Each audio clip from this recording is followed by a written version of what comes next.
Salut les amis, salut les petits loups. Alors, une news, parce qu'effectivement, il y a pas mal de news qui tombent en ce moment, donc ce sera l'écho du web, hein, voilà. À tout de suite. Bon, comme vous le savez, les règles de YouTube ont changé. Si vous aimez mes vidéos, abonnez-vous, cliquez sur le bouton rouge, s'abonner. Si vous souhaitez ne pas rater mes vidéos, cliquez sur la cloche, puis cliquez sur le petit pouce en l'air pour me dire « Ouais, c'est super, continue ». C'est bon pour mon référencement, donc merci à vous. Coucou les petits loups, salut les amis. Alors, les échos du web, troisième édition du genre, je crois, depuis le début de la semaine, parce qu'il y a pas mal de choses qui tombent et il faut bien que je suive un peu l'actualité.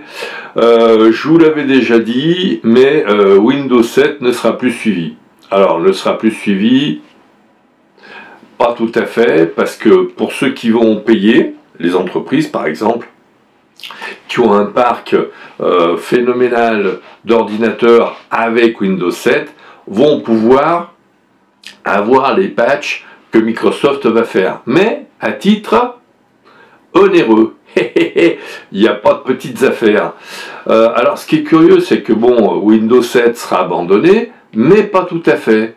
Alors où il est abandonné, ou il n'est pas abandonné, mais abandonné pour dire bah tiens, on va devoir payer. C'est une façon de faire de Microsoft pour comment dire, s'allouer quelques subsides plus supplémentaires. Bon, on va dire que où on suit pas.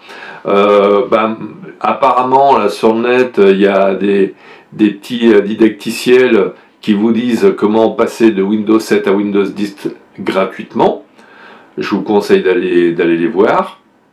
Et puis, quand on parle de Windows 10, il y a un bug qui a été déclaré par la NSA, donc l'agence de renseignement américaine, et il y a un bug qui permet de faire croire aux gens qui sont sur un site sécurisé alors qu'ils ne le sont pas.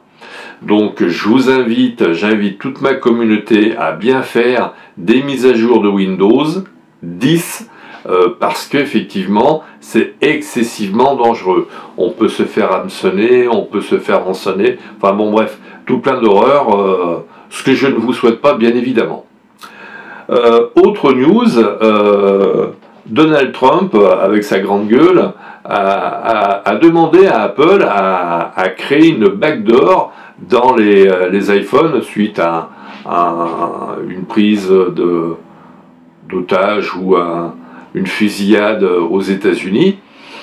Apple, droit dans ses bottes, a refusé, parce qu'effectivement, c'est comme si le gouvernement français, ou n'importe quel gouvernement, disait « On veut le double de vos clés de façon à pouvoir rentrer chez vous tranquillement pour voir s'il y a quelqu'un qui est en train de voler chez vous. » Ouais, ça veut dire que s'il y a quelqu'un qui emprunte les clés au gouvernement pour rentrer chez moi, il pourra rentrer chez moi sans effraction. Vous voyez ce que je veux dire?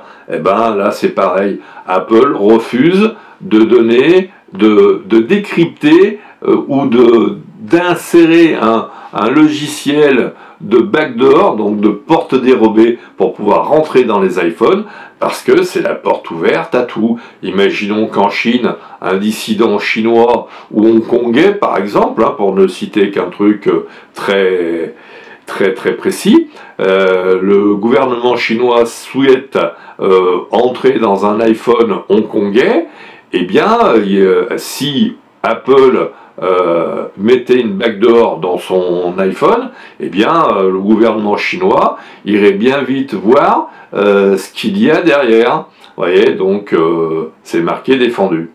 Bon, je me ferai pas plus vieux parce que j'allais dire que les brèves étant courtes, je vous remercie de m'écouter. Si vous avez aimé, likez, partagez, faites abonner, et puis merci de me suivre, et je vous dis à très vite.